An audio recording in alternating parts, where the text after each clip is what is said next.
किट्टू नाम का एक भारतीय चिड़ा था जो कि अपने बिजनेस के सिलसिले में अपनी पत्नी और दो बेटियों के साथ इंग्लैंड जा बसा था। इंग्लैंड में रहने के बाद भी वह अपनी भारतीय संस्कृति को नहीं भूला था। उनकी दोनों बेटियां शिन्नी और छुटकी भी काफी संस्कारी थी।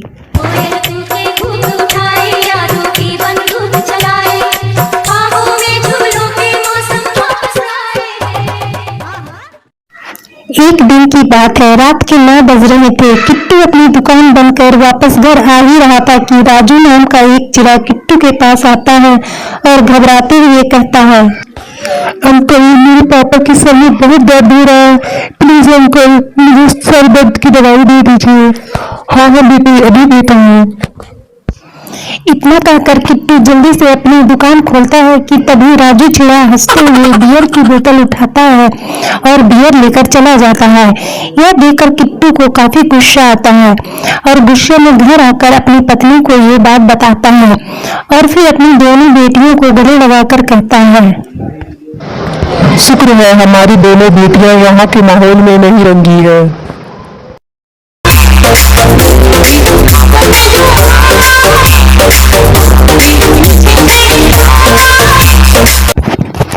फिर कुछ दिनों के बाद भारत से किट्टू के नाम की चिट्ठी आती है।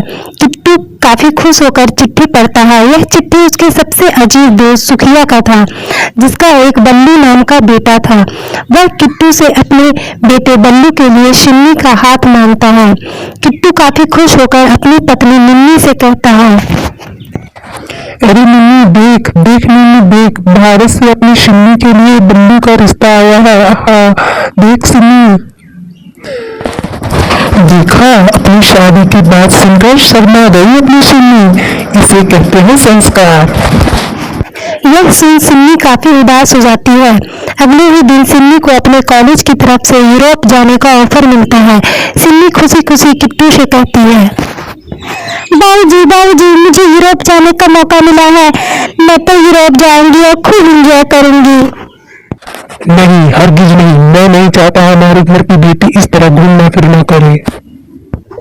बाबूजी आपने मेरी शादी एक ऐसे चिड़े से तय कर दी जिसे मैंने देखा भी नहीं, फिर भी मैंने आपसे कुछ नहीं कहा। प्लीज बाबूजी मुझे यूरोप जाने दे दे, एक हफ्ते की तो बात है, एक हफ्ते जी लेने दीजिए मुझे अपनी जिंदगी बाबूजी, फिर तो मुझे सारी जिंदगी एक ऐसे चिड़े के साथ गुजारनी है जिसे मैंने देखा भी नहीं, जिसे मैं जानती भी नहीं।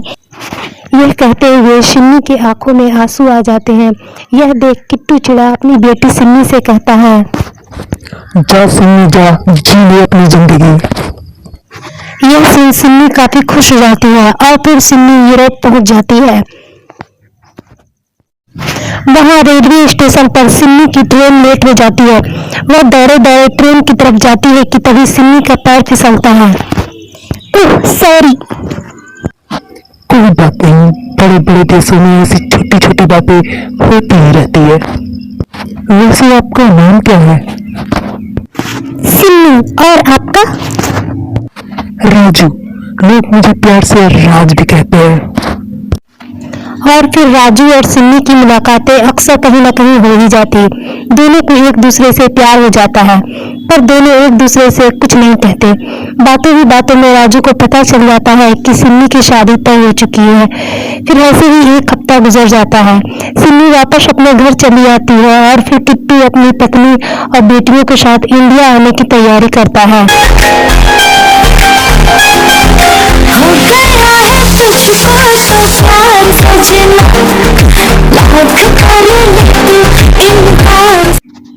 एक रात सिन्नी अपनी माँ से कहती है, माँ मैं यूरोप में एक राजू नाम के चिड़े से मिली थी, वह बिल्कुल मेरे सपनों के राजकुमार की तरह है, मैं उससे शादी करना चाहती हूँ। यह बात किट्टू सुन लेता है और गुस्से से कहता है, मुझे नहीं पता था कि तुम यूरोप जाकर यह गुल खिलाओगी। कान खोलकर सुन लो, तुम्हारी शादी होगी तो सिर्फ बल्लू से, मैं सुखिया को जबान दे चुका हूँ। यह सुन सिन्नी की आंखों में आंसू आ जाते हैं और फिर किट्टू अपनी पत्नी और दोनों बेटियों के साथ इंडिया के लिए निकल पड़ता है।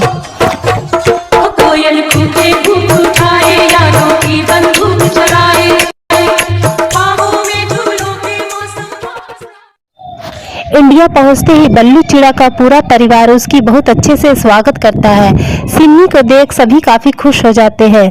बल्लू की दादी किट्टू से कहती है, अरे बल्लू, तेरी बेटी तो बहुत प्यारी है, नजर न लगे मेरी शिम्मी को। थोड़ी ही देर में बल्लू शिकार खेलकर घर आता है। वह सिन्नी को देखता है तो फिर देखता ही रह जाता है। सिन्नी को बल्लू जरा भी पसंद नहीं आता। उसके दिल में तो राजू बसा था। फिर बल्लू और सिन्नी का परिवार शादी की तारीख तय कर देते हैं। 1 महीने के बाद शादी की तारीख तय हो जाती है।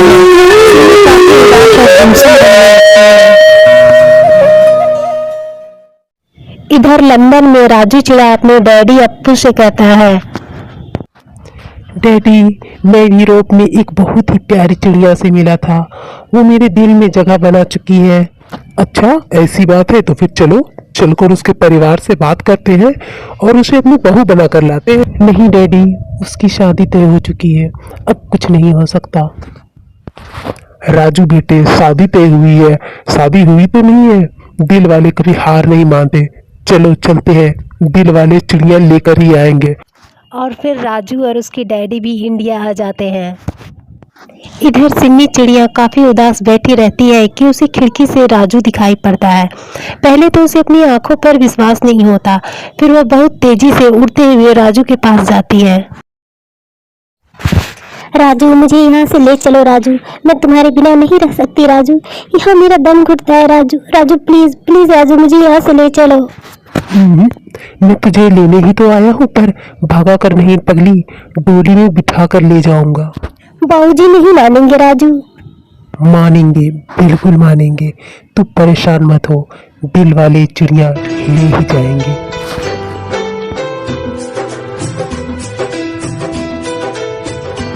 दूसरे दिन अप्पू चिड़ा बल्लू के पिताजी से मिलता है।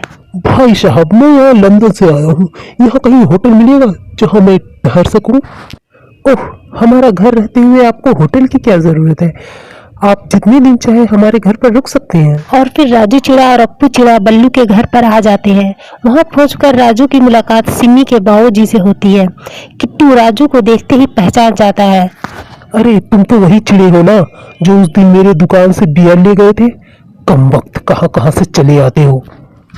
अरे यार किट्टू, ऐसी बातें मत करो। ये हमारे मेहमान हैं, हमारे यहाँ कुछ दिन रहेंगे। राजू चिड़ा समझ जाता है सिन्नी के बाबूजी का दिल जीतना काफी मुश्किल काम है। फिर भी वह कोशिश में लग जाता है, पर किट्टू के दिल में उसके लिए नफरत कम नहीं होती। फिर अचानक एक दिन, देखा ना राजू, मैंने कहा था ना, बाबूजी नहीं मानेंगे, मुझे भगा कर ले चलो राजू, ये लोग हमारी शादी नहीं होने देंगे। नहीं सिन्नी, नहीं, मैं तुम्हें भगा कर नहीं ले जा सकता। ये हमारी संस्कृति के खिलाफ है। सिन्नी, हम दोनों एक दूसरे को भूल जाते हैं, यही हमारे लिए अच्छा होगा। इधर राजू और सिन्नी की बातें किट्टू सुन लेता है। किट्टू को काफी गुस्सा आता है और वह किट्टू की बहुत पिटाई करता है। कमबख्त, तुम्हारी हिम्मत कैसे हुई मेरी बेटी की तरफ आंख उठाकर देखने की? निकल जा अभी इसी वक्त घर से। इतने में पूरा परिवार वहां पहुंच जाता है और सभी को सारी बातें मालूम हो जाती हैं। राजू और अप्पू चिड़ा अपना सामान लेकर रेलवे स्टेशन चले जाते हैं। पीछे से बल्लू गुस्से से अपनी बंदूक लेकर जाता है। यह देख दोनों के परिवार वाले भी बल्लू के पीछे चले जाते हैं। रेलवे स्टेशन पहुंचकर बल्लू राजू की बहुत पिटाई करता है, फिर भी राजू किसी पर हाथ नहीं उठाता। राजू चिड़ा चुपचाप ट्रेन में चढ़ जाता है। राजू को जाता देख सिन्नी भी उसके पीछे जाने लगती है। तभी किट्टू उसका हाथ पकड़कर उसे रोक लेता है। तो फिर सिन्नी कहती है, बाबूजी बाबूजी मुझे जाने दीजिए बाबूजी, बाबूजी मैं राजू के बिना नहीं रह सकती बाबूजी, बाबूजी प्लीज प्लीज मुझे जाने दीजिए बाबूजी, बाबूजी। किट्टू राजू की तरफ बहुत गौर से देखता है। राजू भी बहुत उम्मीद से किट्टू की तरफ देखता है। राजू का पूरा शरीर लहूलुहान था। फिर अचानक किट्टू सिन्नी का हाथ छोड़ देता है। सिन्नी हैरान होकर किट्टू की तरफ देखती है। तभी किट्टू कहता है, जा सिन्नी जा, जी ले अपनी जिंदगी। इतना सुनते ही सिन्नी दौड़ते हुए राजू के पास जाती है कि तभी फिर सिन्नी का पैर फिसलता है। सिन्नी घबरा जाती है कि तभी राजू चिड़ा हंसते हुए कहता है, बड़े बड़े देशों में ऐसी छोटी छोटी बातें होती ही रहती है।